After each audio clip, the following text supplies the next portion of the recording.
Operation सिंदूर 22 अप्रैल को पहलगाम में हुए विभत्स आतंकवादी हमले के शिकार मासूम नागरिकों व उनके परिवारों को न्याय देने के लिए लॉन्च किया गया था।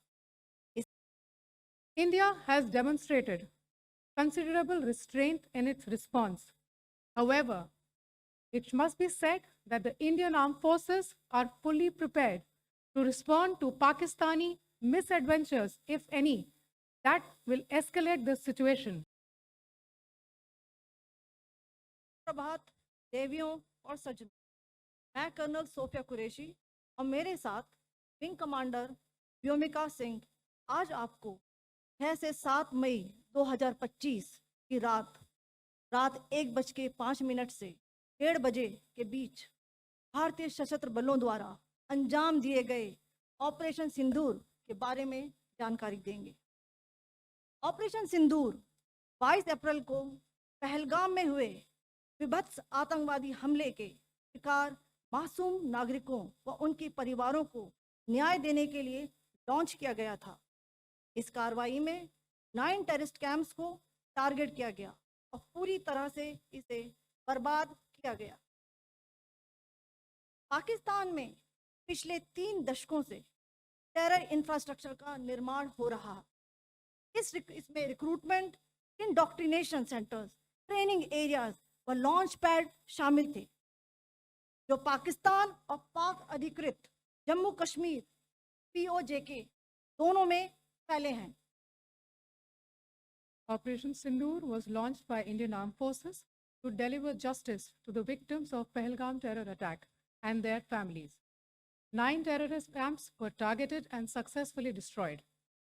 Over the last 3 decades, Pakistan has systematically built terror infrastructure. It is a complex web of recruitment and indoctrination centers, training areas for initial and refresher courses, and launch pads for handlers. These camps are located both in Pakistan as well as Pakistan-occupied Jammu and Kashmir areas. Some of the well-known training camps are located, as you can see on the screen. They are distributed from Sawai Nala in the north, counting to approximately 21, ending at Bhagalpur to the south. इन लक्ष्यों का चयन विश्वसनीय intelligence सूचनाओं के आधार पर हुआ ताकि आतंक गतिविधियों की रीढ़ तोड़ी जा सके, और यह खास ध्यान दिया गया कि निर्दोष नागरिकों और सिविलियन इंस्टॉलेशन को नुकसान न पहुंचे। The selection of these targets for Operation Sindoor was based on credible intelligence inputs and role of these facilities in perpetrating the terror activities. The locations were so selected to avoid damage to civilian infrastructures and loss of any civilian lives. This was done with due diligence, and the camps selected for targeting and their engagement will now be shown to you one by one. POJK के targets मैं आपको बताना चाहूँगी। सबसे पहले सवाई नाला camp Muzaffarabad, जो कि POJK के लाइन ऑफ कंट्रोल से 30 किलोमीटर दूर है। यह एक लश्कर तोयबा का ट्रेनिंग सेंटर था। 20 अक्टूबर 2024 सोनमर्ग, 24 अक्टूबर 24 गुलमर्ग, 22 अप्रैल 2025 पहलगाम, इन हमलों के आतंकियों ने यहीं से प्रशिक्षण लिया था। सैयदना बिलाल कैंप जफराबाद, यह एक जैश-ए मोहम्मद का स्टेजिंग एरिया है। यह हथियार, विस्फोटक और जंगल सर्वाइवल ट्रेनिंग का केंद्र भी था। गुलपुर कैंप कोटली, यह LOC से 30 किलोमीटर दूर था। लश्कर तोयबा का बेस था, जो रजौरी पुंछ में सक्रिय था। 20 अप्रैल 2023 को पुंछ में और 9 जून 2024 को तीर्थ यात्रियों के बस हमले में यहीं से आतंकी को ट्रेन किया गया था।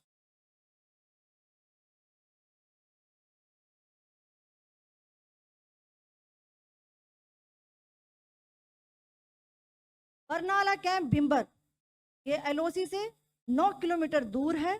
यहाँ पर हथियार, हैंडलिंग, आईईडी व जंगल सर्वाइवल का प्रशिक्षण केंद्र था।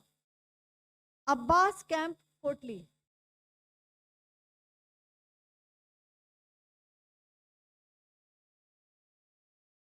यह एलओसी से 13 किलोमीटर दूर है।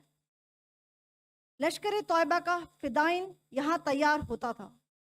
इसकी कैपेसिटी 15 टेररिस्ट को ट्रेन करने की थी।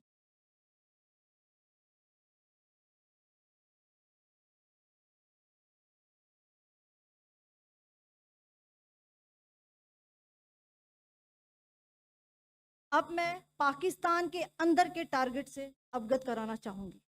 पहला, सर्जल कैंप सियालकोट। यह अंतर्राष्ट्रीय सीमा से 6 किलोमीटर की दूरी पर है, सांबा कटवा के सामने।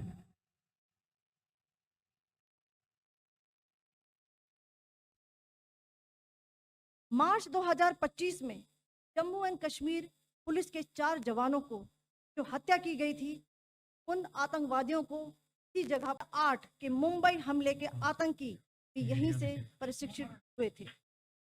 अजमल कसब और डेविड हेडली भी यहाँ ट्रेन हुए थे।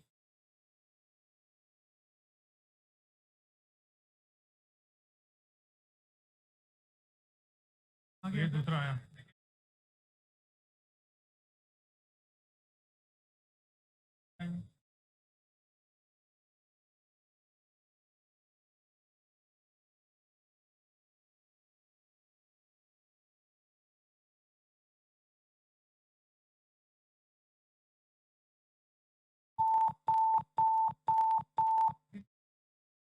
एंक्लोजर सेम ही है। Just hit the target.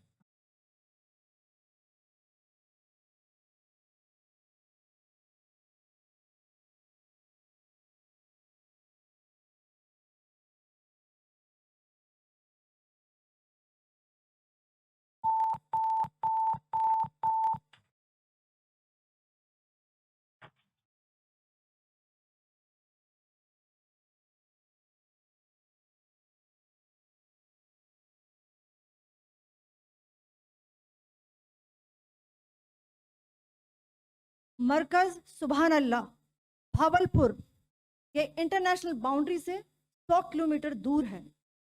Jaish ए मोहम्मद का मुख्यालय था। यहाँ पर रिक्रूटमेंट, ट्रेनिंग व इंडोक्ट्रिनेशन का केंद्र भी था। शीर्ष आतंकी अक्सर यहाँ आते थे। मैं आप सबको बताना चाहती हूँ कि किसी भी सैन्य ठिकाने का निशाना नहीं बनाया गया और अभी तक किसी तरह की नागरिक क्षति की रिपोर्ट नहीं है। धन्यवाद। जय Hind. The strike on the terror camps were undertaken through precision capability, as shown to you. A niche technology weapons with careful selection of warheads was ensured so that there will be no collateral damage. The point of impact in each of the target was a specific building or a group of buildings. All the targets were neutralized with clinical efficiency, and the results reiterate the professionalism of the Indian Armed Forces in the planning and execution of their operations. No military establishments were targeted. India has demonstrated considerable restraint in its response. However, it must be said that the Indian Armed Forces are fully prepared to respond to Pakistani misadventures, if any, that will escalate this situation. Jai Hind, and thank you very much. Ladies and gentlemen, friends in the media, I ask your indulgence today in view of the fact that this is still an evolving situation. We will therefore not be able to take questions and answers today, but we will come back for more updates and more briefings shortly. Thank you all very much for joining us this morning. Thank you.